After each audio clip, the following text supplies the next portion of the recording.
Oi, nesse vídeo nós vamos conversar sobre a classificação dos fundos de investimento imobiliário, ou os FIIs, porque existem algumas classificações diferentes, mas elas têm similaridades e têm divergências, mas é importante conhecer essas classificações até na hora de escolher os fundos de investimento e até a sua estratégia de investimento, de diversificação, vai ser mais fácil se você conhecer essas características.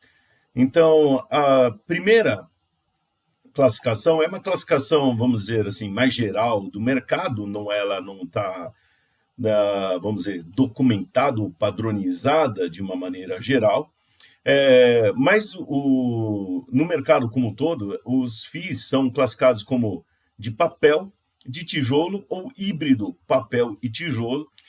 E o que basicamente são FIIs de papel? São FIIs que investem em títulos que estão aí no mercado. Então, eles não investem diretamente na compra de imóveis, então, mas sim em papéis que são lastreados em imóveis, como, por exemplo, os certificados de recebíveis imobiliários, as cédulas de crédito imobiliário, as letras de crédito imobiliário, outros títulos que têm relação com o setor imobiliário.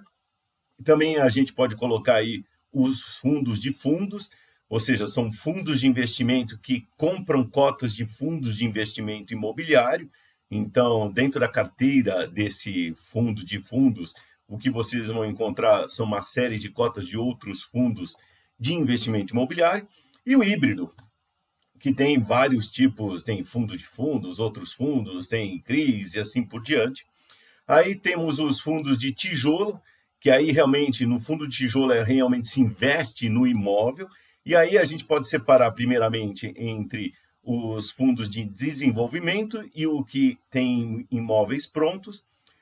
O fundo de desenvolvimento é aquele que compra, por exemplo, um terreno, um projeto que vai ser desenvolvido o imóvel lá, pode ser um shopping center, um galpão, algo do tipo, mas ainda não está pronto.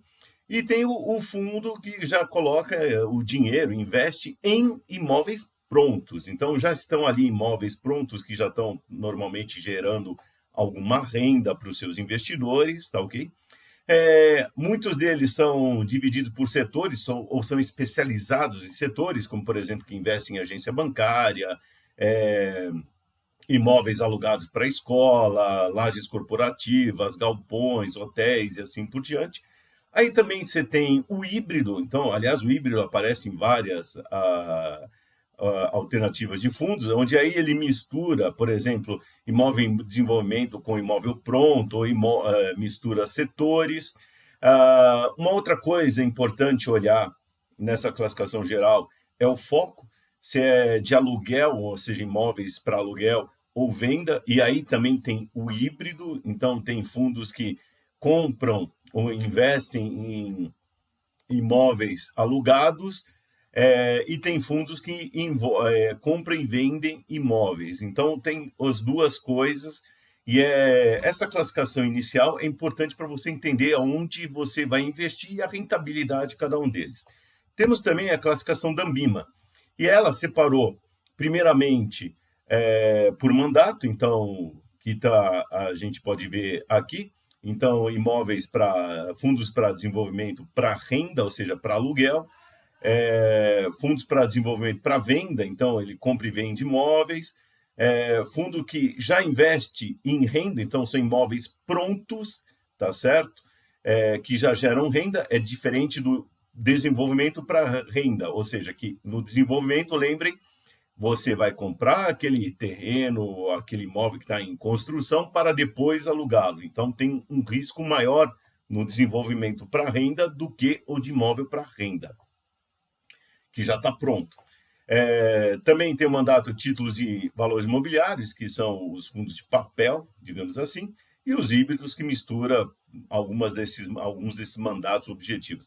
Os fundos, segundo a Ambima, podem também ser separados por gestão ativa ou passiva. Gestão ativa é aquele que quer superar um determinado índice de referência ou benchmark, ou, além disso, é um fundo que vai, por exemplo, ficar sempre procurando oportunidades, comprar um determinado imóvel, trocar esse por aquele, ou uma gestão mais passiva, comprou aquele imóvel e parou, ou vai acompanhar só aquele benchmark, aquela referência. E ela também, nessa classificação da Ambima, a gente tem os segmentos de atuação que eles definiram.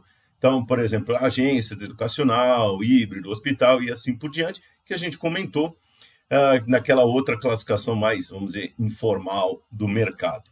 E é importante você saber a classificação, porque isso ajuda, inclusive, a tomar decisão. Então, essa tabela aqui que vocês estão vendo, nós montamos com base nos dados de 390 fundos de investimento imobiliário disponíveis no mercado no final de maio de 2021. E aí a gente consegue calcular, por exemplo, para cada uma dessas estratégias, qual é a rentabilidade média dos dividendos, ou seja, dos rendimentos pagos.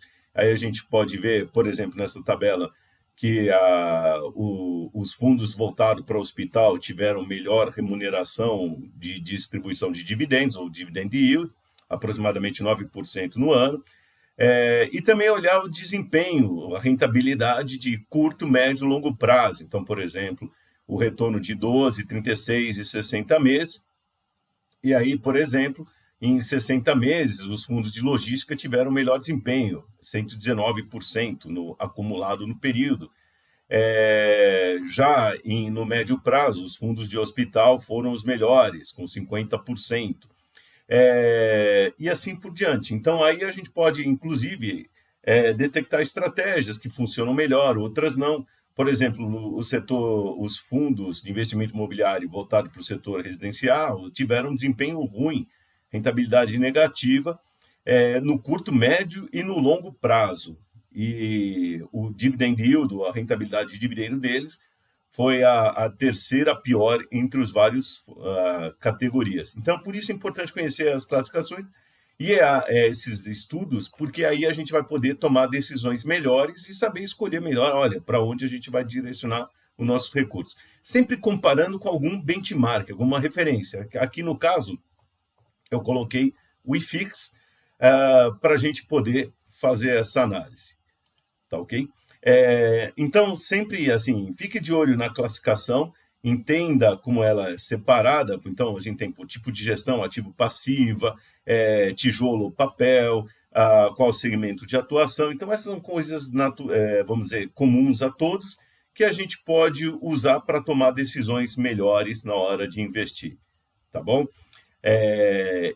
Até mais e invista com ciência.